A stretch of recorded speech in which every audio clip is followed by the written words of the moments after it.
Hello, welcome to the Bell Midnight. In this episode, we'll be talking about saturation diving and the dangers of it, potentially being sucked through a door or spending 35 minutes on the ocean floor. I'm your host, Joseph Michaels, joined by John Mack. So tell us, what exactly is saturation diving for those who don't know? Saturation diving is the primary way that oil companies work on their rigs. A lot of those oil rigs can reach as far down as 300 meters below the surface of the water. And saturation diving essentially involves what you're usually dealing with in those cases for career men is something called a diving bell. And the diving bell is attached to a platform. Now, on this diving bell, they put the men into a chamber that's pressurized ahead of time. Because let's not forget, in the previous episodes we talked about the bends, and with the bends, the further down you go, the more the nitrogen in your blood basically builds up, because you're not breathing oxygen, you're breathing basically a mix. There's your body needs time to get rid of the nitrogen in your blood.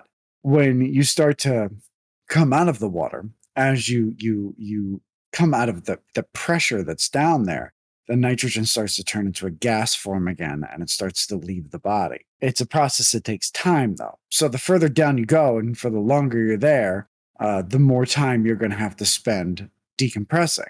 They call these stops that you would make in diving. Like, if you remember the previous story about the cavers, as they were coming up to the surface, they would have to make stops. And every couple of minutes that they would get delayed at the bottom, remember the bodies were stuck in the caverns, then the divers would have to, there's another hour. And every extra amount of time that gets put on you is more of your oxygen supply, or, that mixture you're using, that you're going to need to use. So you can't afford a huge amount of time to try to get that nitrogen out of your blood. So what ends up happening is, it's a largely inefficient process for, someone to dive down to that sort of depth, just wearing a suit or any kind of scuba gear, and then come back up, because you'd be looking at an astronomical amount of decompression time. There's no way you can carry that sort of supply with you. They would essentially be spending all of their time going down slowly, then getting there and going, well, time to head back, because they need to spend these time intervals at certain depths. Yeah, unless they had the strongest, they were the strongest person in the world. They carried down like 40 freaking tanks. So, the oil companies have themselves a problem. Yeah, well, not only that, but when they're running these air tanks, they're not running just regular air. They're running a mixture of special gases for these depths. That's precisely it. Like, if you were just to run air, you're dead. I believe the lowest, I think it's 180 some odd feet. Maybe I'm getting the feet mixed up with meters, because I'm going on something a previous story. But once you pass that, that's like the maximum possible survivable with just oxygen tanks. You can't go below that. If you have just oxygen going below that, you're going to start feeling like you're drunk, get disorientated, and you're eventually just going to pass out. It's just not possible. And that's how the fella died in Eagle's Nest, they say. You just got terribly confused. Or more recently, with the guy who was diving in the Blue Hole in Egypt. He'd been diving down, and he had missed the tunnel he wanted to go through. He thought it was further down than it was. And he ended up going past that safe limit. And there was no way he was going to get up, because he didn't even have the presence of mind to come back up. And even if he did, he would have suffered the bends. I heard the confusion that they suffer is extreme. It's really bad, like you've been drugged. It's like you've been super drugged. It's absolutely debilitating, and you can even hallucinate. They've done studies on it, and the effects that come from it are, you're not going to muscle your way through it. You're not going to stoically push through it. It just doesn't happen. You can't even function as a human being. So they use this particular a mixture of gases to go down there. And of course, with that added challenge of trying to, get the work done and be able to spend the appropriate amount of time on it. And then, you can't keep bringing the guys back up. So they came up with the diving bell.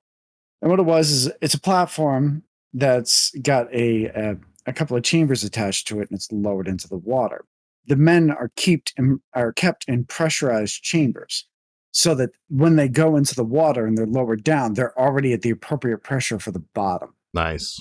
So when they get down there, if they do that, that there's no escape of those gases.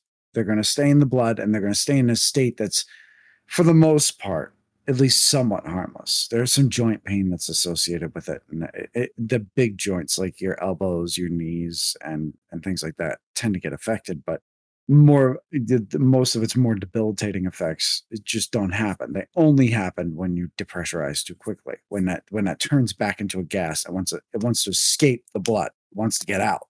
So that's why you can't depressurize too quickly. You can't just swim straight up. Right. And the amount of time it takes for them to, even if they came up in the pressurized chamber, it still takes hours and hours and hours for them to fully decompress. Yeah, all days. It takes days. I believe it was 50 hours.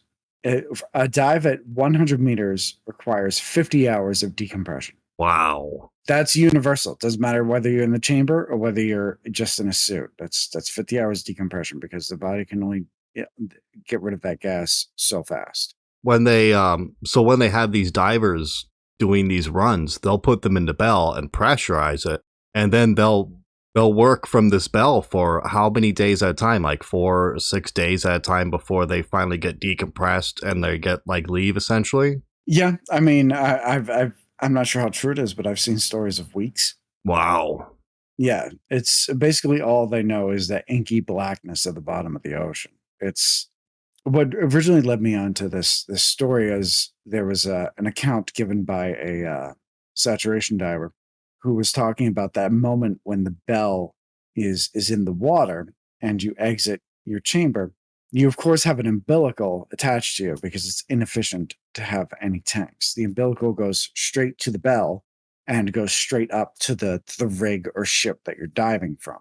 Yeah, and it has all the air and the electrical and everything they need. Yeah, which is good because I've seen pictures of the way it's constructed too. It's a pretty sturdy line, like it's damn sturdy, and which means you don't run out. You have all the supplies at the surface level down, at your disposal. With them already having all of that, the biggest challenge was to just get the pressure situation worked out.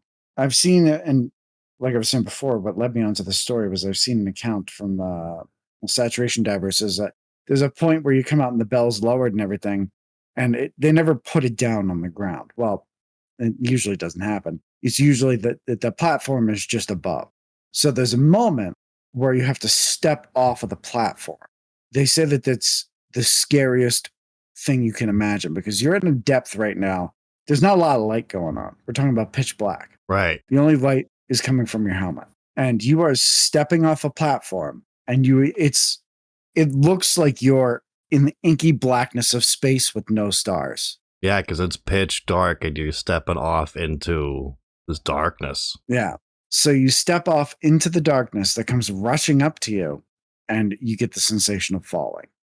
And he says it's the scariest goddamn thing in the entire world. Wonder how many guys have locked up on that platform. I guarantee you it's happened so many times.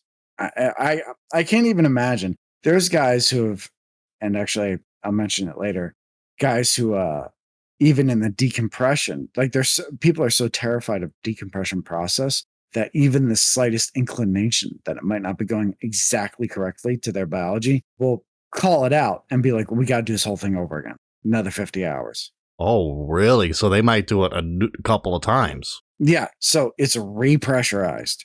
And then because that's what you're supposed to do. If you feel like there is any indication, like if you're suffering any kind of what they would consider symptoms of decompression sickness, they just restart.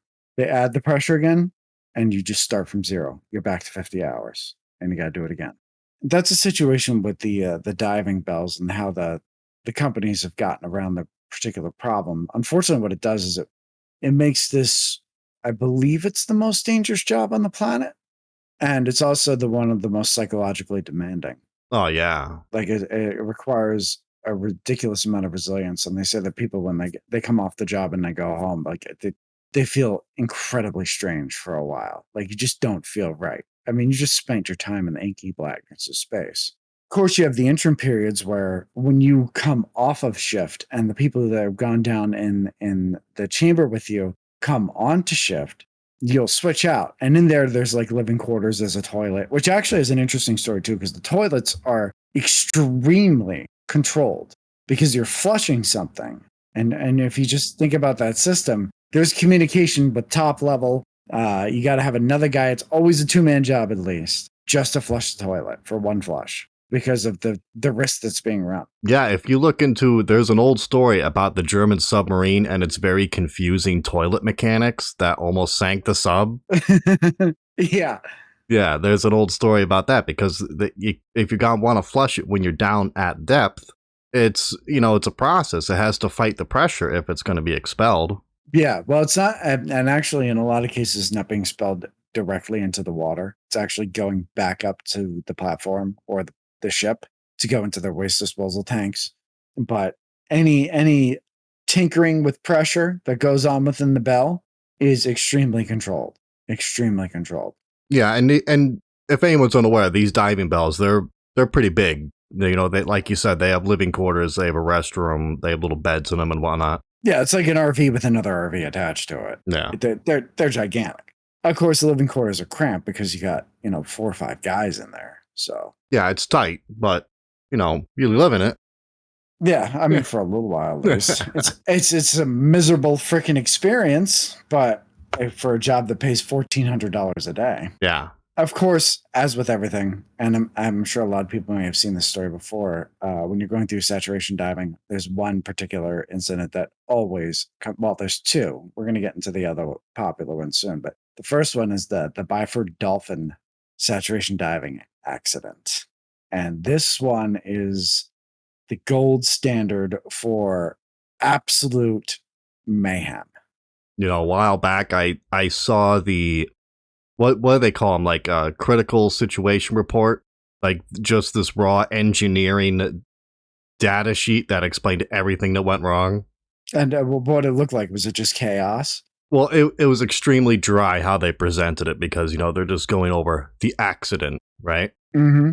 But yeah, even that dry report was interesting. Yeah, I mean, the situation was so bad that might as well have just done the report by writing a pentagram on a piece of paper and say, "Abandon all hope, ye who enter." Like it was so bad. Oh, I can't imagine what it was like. I've seen photos of the aftermath, and it's juicy. This particular story involves 5 men. They were working for the Byford Dolphin site. So the Byford Dolphin is a Norwegian platform. The date we're talking about specifically, the date of the incident is November 5th, 1983. They were drilling in the North Sea. Now, we're specifically talking about Edwin Coward, Roy Lucas. They were resting. They were off shift, so they were in the chamber, in the basically the crew quarters.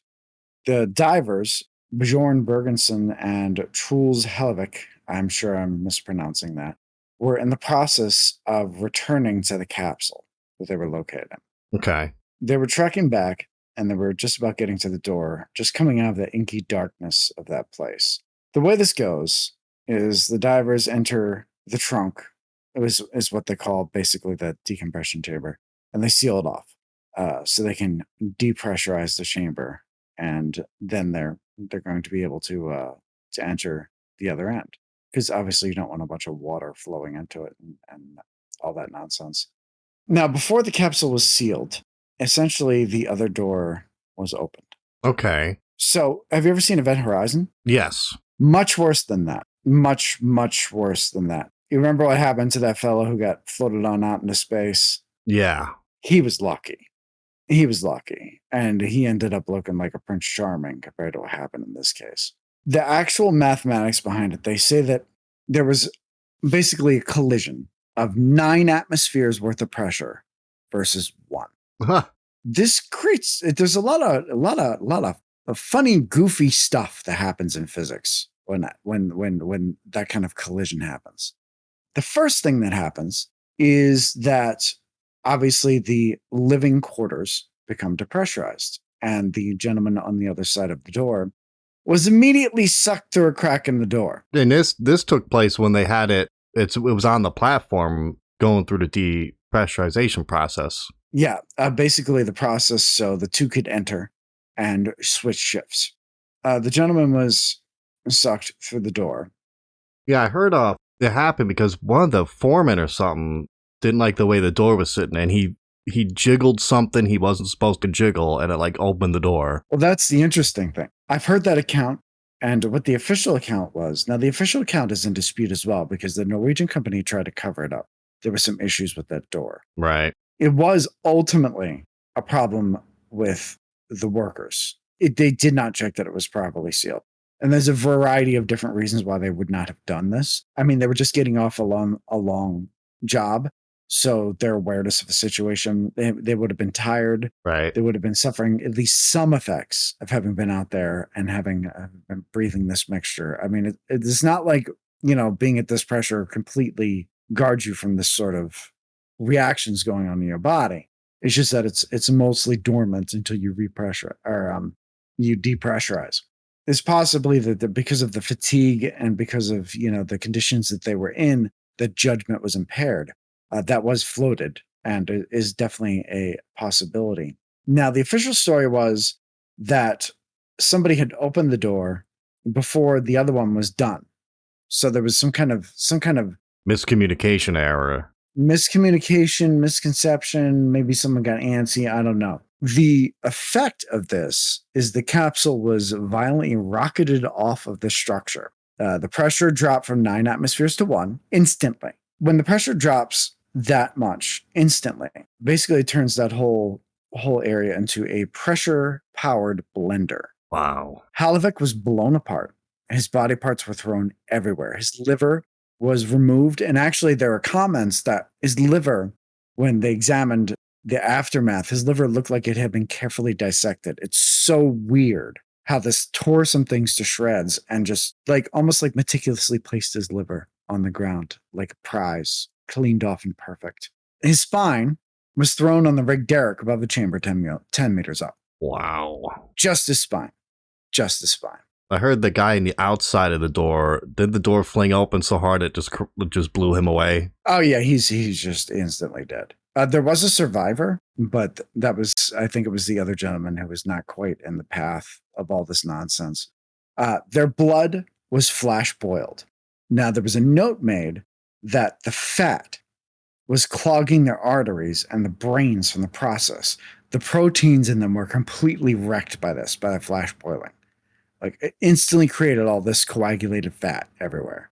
It was just like if you had a pressure cooker and you put something in there and instead of it taking 3 hours, it took 3 milliseconds. It was absolutely unbelievable amount of almost biblical force. Pressure's a crazy thing. It was a gore-filled horror show. And the people who actually looked at footage of what happened, none of them will talk about it. They're permanently fucking scarred. Yeah, I mean, basically, we're talking about horror movie style stuff that happened in an instant. The bonus is all these guys died immediately. I imagine it would have happened so fast. It's just 1 second you're there, and then blink you're gone. You don't even realize what's even coming. Oh, dude, depending on what you believe, 1 second you're there, the next minute you got a harp in your hand. What the hell's going on? Yeah. Why am I here? There was no process involved. It was like an instantaneous teleportation of alive to dead. That was it. It was actually, if I had to think of a way to go, it's actually not a terrible way to go. Immediately following this, the company that was in charge had chalked it up to issues with the way they had completed the process with trying to get the pressures lined up. The problem was they had been warned about the chamber lock not having the proper safety measures months ahead of time.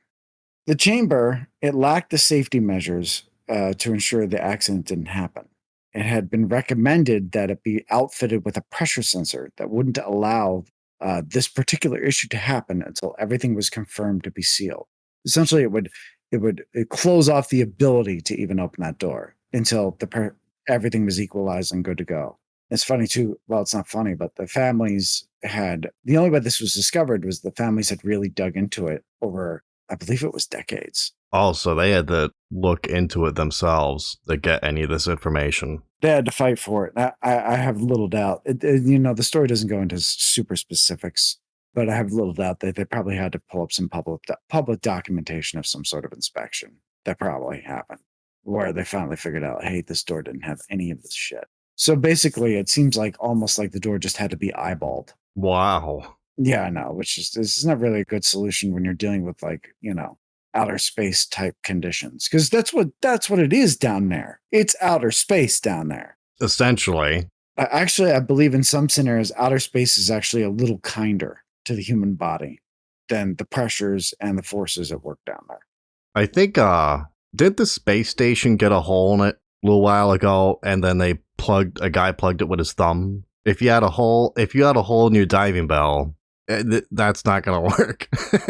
I don't know about the thumb thing. I don't know how possible that is. That might be slightly blown out of proportion. I didn't look into it because I didn't particularly care, but it was because the space station's at like atmospheric pressure, which is like 16, 18 psi.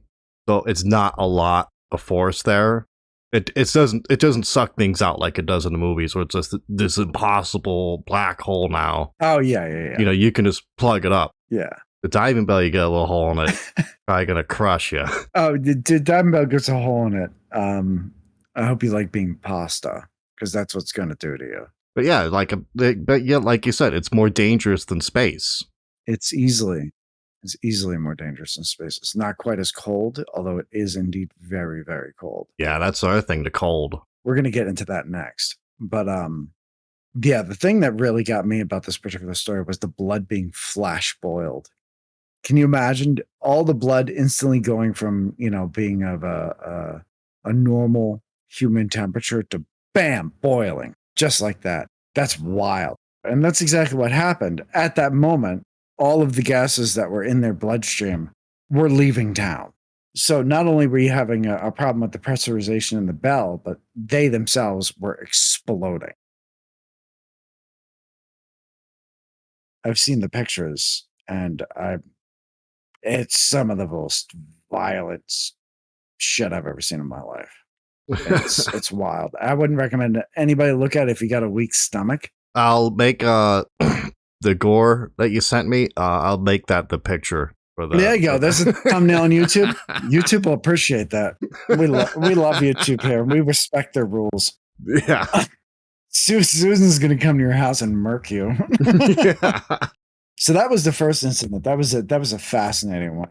That's some nasty business. That actually led me into the legendary Chris Lemons.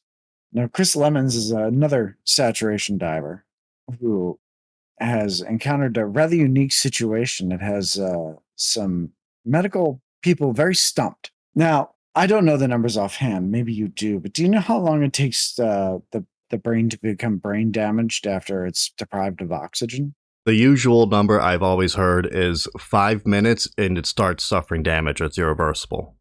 Okay, so we got a 5 minutes, and I think you might be being generous with that, but we'll roll with 5 minutes. So everyone remember that number, 5 minutes. Okay. Chris Lemons, he was a saturation diver. He was also in the North Sea. He was on the ship, the Bibi Topaz, and he was working, again, with another diving bell, and he was working on oil wells located at the bottom. Chris was in the middle of a repair when he heard an alarm. How deep was this dive? Because I think this one was pretty deep, wasn't it? It was, it's wildly deep. It was really hard to rescue this guy because of how deep he was, I think. Oh, he was 100 meters. Oh, so he was 100 meters down. Yeah, 300 feet. Okay. So he was 100 meters down, 300 feet, and he heard an alarm go off. And there's a line here. It's a direct quote from someone that said, "We had a constant line of communication with dive supervisor Craig." He says he was up on the ship. Now, this is from a BBC interview that he gave, and it came through the earpiece and the helmets. He said the first indication that something was wrong was that the alarm was sounding in dive control. He says that's actually pretty common. He says they test them constantly. All right. But then it was followed up by Craig asking everyone to get out of the structure immediately, get on top of it. The platform that's above the structure, everything is below that platform. It's attached to the bell. So the actual chamber where they would sleep and do their holdovers while the other ones are changing shift is located under this platform. Now, the information came through the line that everyone was to get above onto the platform. Apparently, what had happened at the top was the seas were a little rough. The ship had an automatic mode that it was put in to try to retain its location. The computer would take over and make sure that the ship stayed in its position and make whatever adjustments were needed, a somewhat finer control than your average human would be able to do, so that that line that's running down to the diving bell, which is in turn running to the divers, is not going to be thrust around, because that's kind of a big problem when you're attached to it. Yeah, because when it's off a ship, the ship has to go into this kind of computer-controlled mode so the diving bell doesn't go drifting. Because the divers are tethered to the diving belts as well with cables, right? Yeah, and I mean, if it's allowed to go, of course, you're going to get a bunch of divers who are tugged around like a small dog on a leash. Right. Which is bad when you're getting tugged around by your oxygen supply. He hears all these alarms going off, and he's informed that the ship is moving away. The computer which kept the ship into position had failed. And apparently, one of the only things that could be done, I had gotten this from a different story, is it's not mentioned in very many of them, but it is mentioned briefly. It had need to be rebooted. Again, thank God for technology. It's made our lives so much better, right? So what happened next was his umbilical cord, his oxygen, his power, all of that important stuff, the tether that went back to the diving bell, which in turn went to the ship, got snagged on one of the metal structures by the wells there. It got snagged when the dynamic positioning of the boat 300 feet above him failed. The ship moved away because of the rough weather. Yeah, because the computer blue screened. Yeah, it blue screen. Basically had a freaking Windows error. Doo-doo-doo-doo. Yeah. I'm sure they'll patch it out in a couple years, right before they release their new version. What happened was when his line got snagged, it got taut. And everybody was trying to give him more slack, because they could see that this line was getting really, really tight. Really stupid tight. So it's doing two things right now. He's getting pulled against the structure. And they actually said that they saw the structure starting to bend. Wow. So I actually have to give credit where credit's due. The guys who make that umbilical cord, they're pros, man, because that thing's strong as hell. Like, I'm pretty sure a chain would have probably snapped before that umbilical did. This keeps him warm. It's got his lights, his electricity, it's got his air, and it's currently so tight that he can't even move. He can't even unsnag himself. He's just pressed against this, and the ship is still trying to pull him away. And he was in a losing fight with an enormous vessel. Eventually, snap. It just breaks. Chris, being a fast actor, had said within 30 seconds he had gotten his backup air going. Well, his backup gas mixture, fun stuff going. And which gives him about 6 minutes. Chris got to view the cord being pulled away, as well as everything else, and just disappear into the blackness. Oh, he sees the rest of that cord just whoop, whoop, whoop, whoop, right into the darkness. Yep. See you, Now, there are a couple of discrepancies on the way this reported. Some people are saying that he then climbed the tower to the top, so he was easier to spot. Some are saying that at that point he was already at the top. I couldn't really consolidate that discrepancy, but I can tell you that his body was found at the top of the tower. So likely he had climbed to the top to become more easily identifiable. He says at that point that he had known that he had max like 3 minutes left in his oxygen. So timers start 3 minutes. So they start mounting their rescue operations to get down and get this guy. Now, we're 300 feet below the surface. This is 100 meters. You don't just hop in a car and get on out there and just pick somebody up. This is a very difficult job. His crew's trying to work to get him. So eventually they get a rover thingy down there with a camera on it, and they see him on top of the tower. It is now 35 minutes later. Oh. He's been without oxygen. If we're being generous and say that his conception time was completely off and he had 5 minutes left, 30 minutes, no oxygen. No oxygen to the brain. 30 freaking minutes. Wow. What was that time again it takes for someone to go brain dead? Well, I think irreversible damage starts at 5, and I think max limit's like 10. So max limit has been exceeded by a factor of 3. They get him and they pull him in. They bring him into another chamber. So they get him into the chamber. It's already pressurized. It's all that fun stuff. They take off his gear and they start performing CPR. Chris wakes up. Just wakes up. He just wakes up. I wonder if the cold, it had to be the cold of the water. Either you've read this before or that's a very good guess because there's a combination of things going on. The only explanation the doctors can give that was a combination of the extreme cold of the water and the oversaturation of oxygen in Ah, his system yeah. that preserved his cells. However, they still don't think it's even remotely possible, Wow. but apparently it happened. Yeah. He suffered zero long-term effects. They properly brought him up, properly depressurized, right as rain, That's amazing. no problem. Quite frankly, as far as anatomy is concerned and biology, it's utterly ridiculous. Yeah, the only reason that, yeah, I guess that is because I've heard stories of like children who have fallen into frozen lakes playing on the ice, Mhm. and then they're not really pulled out or rescued for sometimes like 30 or 45 minutes later, Yeah. and once they kind of come back to, they're fine. And everyone always says, "Well, it was the cold of the water." Well, I'll tell you what, that cold in the water is able to kill people in minutes and other times. Yes. I'd venture a guess. It seems, look, I don't want to sound like a kook, but it seems to me more like something else is picking and choosing. Yeah. That's what that always felt like to me. It's those little threads of fate that connect everything together. They like things going by their plan. They don't like deviations. Yeah, you hear that. You hear that sometimes from these survivors. They say it probably just wasn't my time to go. Yeah, and there are a lot of examples of that. People surviving absolute ridiculous nonsense that they have no right surviving. Not to mention anecdotal evidence. I've seen it in plenty of cases with children who should have been.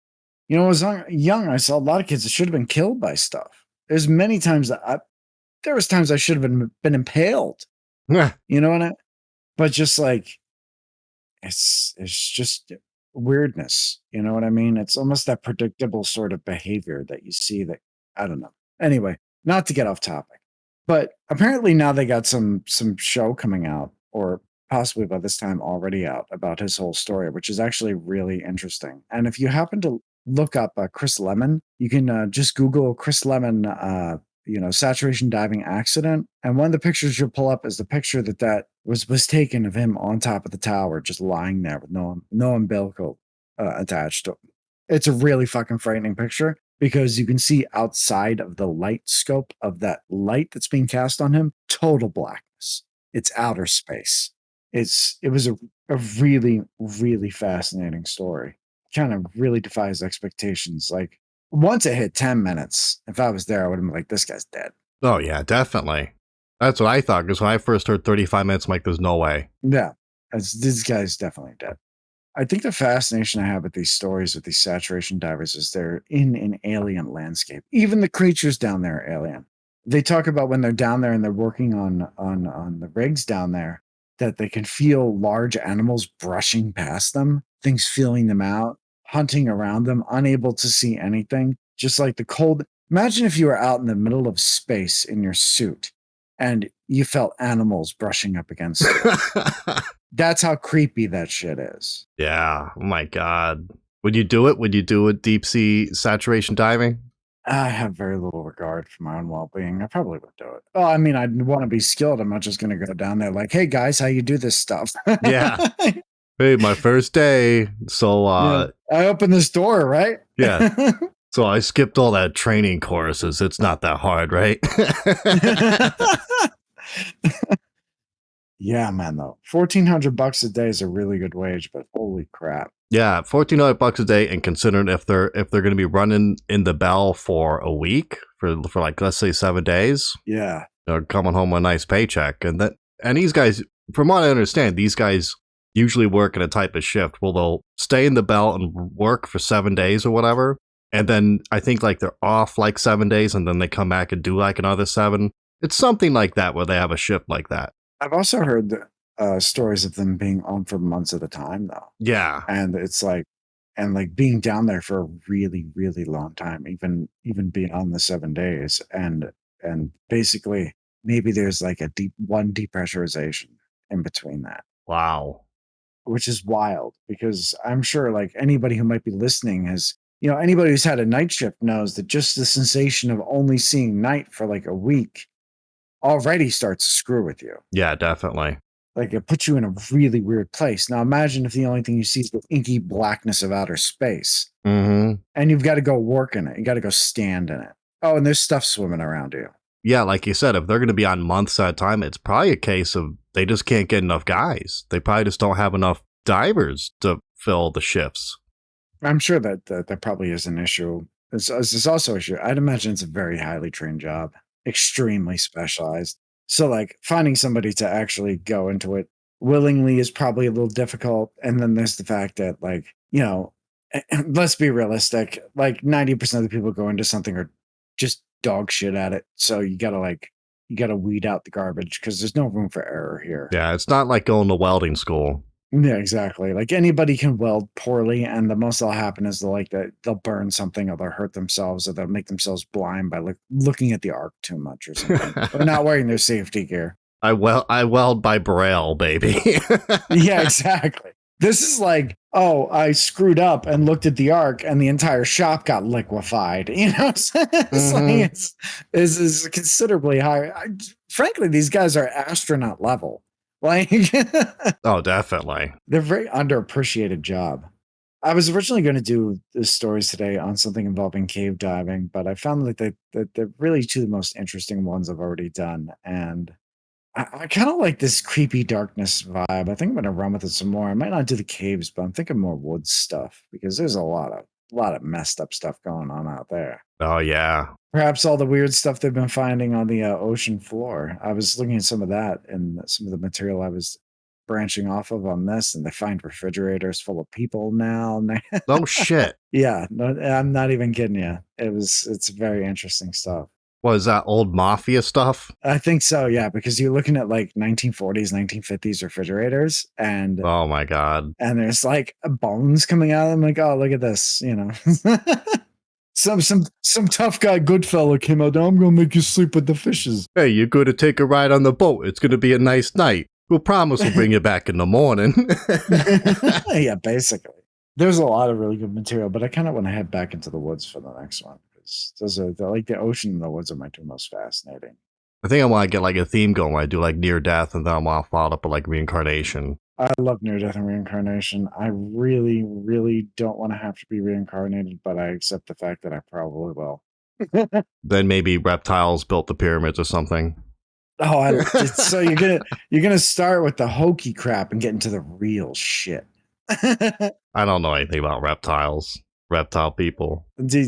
Nothing on lizard men? I got nothing. I mean, there's stupid stories about, you hear these guys who are, what is it, super duper secret forces or something, having underground battles with lizard men and greys, and I'm just like, wait, what? Is this an anime? Yeah. Oh, yeah. And I think their leader is the clone of Kevin Spacey or something. Well, that actually makes a lot of sense. Who knows? Maybe Kevin Spacey or Tom Hanks or something. That would explain it. Lizardmen, right? You're promising me lizardmen? I'm not. No, they're worse than Bigfoot. Come on. New World Orders and lizardmen, they go together like peas and carrots. Yeah, they do.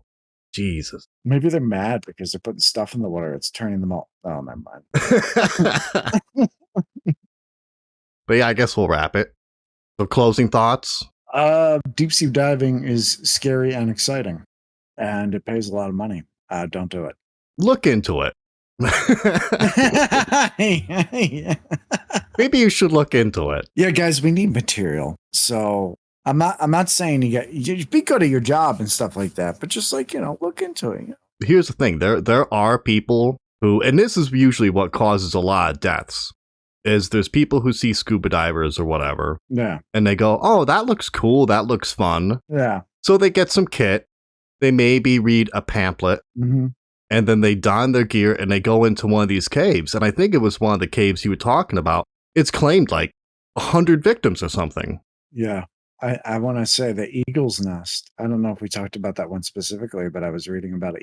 Eagle's Nest, like something like 12 a year or something. Yeah, it's insane. And when they look into it, they found all these guys are like amateur divers who are essentially just starting out or going in there getting killed. Yeah. And not to say that I have seen stories of very experienced divers getting killed in there too, but a vast majority don't have experience. Well, yeah, dude, the most skilled diver who is very publicly acknowledges at least one of, if not the most skilled caver diver in the existence of the sport, died in a cave, and he was acknowledged to be the fucking best. He was the best. Yeah. And when he knew he was going to die, he actually wrapped his hand around the cord leading to the surface, and they pulled him up 3 days later because he knew it was over. Like that's how good he was. But even he got claimed by a cave. Wow. It's unreal, ain't it? Shows you how dangerous it is. Well, yeah, it's ridiculous. But look into it. Yeah, look into it. Maybe go out and buy some kit. No, you don't need to know about high pressure and what it does. I mean, it's just straight oxygen would be good, right? How hard can it be? If he can do it, I can do it. I'm stronger than fire. I'm angry and also strong. All right, that's it. That's it. Don't do it. Don't do it. Yeah, I don't want anybody pointing to this fucking show saying it, and don't do it. They told me to do it. No, we didn't. You're dumb. All right, that's it for this episode. Yeah, but next time maybe we'll look into some near-death experiences. If the show needs more views, tell your friends. Join us next time. Hang around. Tell your friends. I don't even know what I'm talking about anymore. No, I don't either. I'm kind of tired.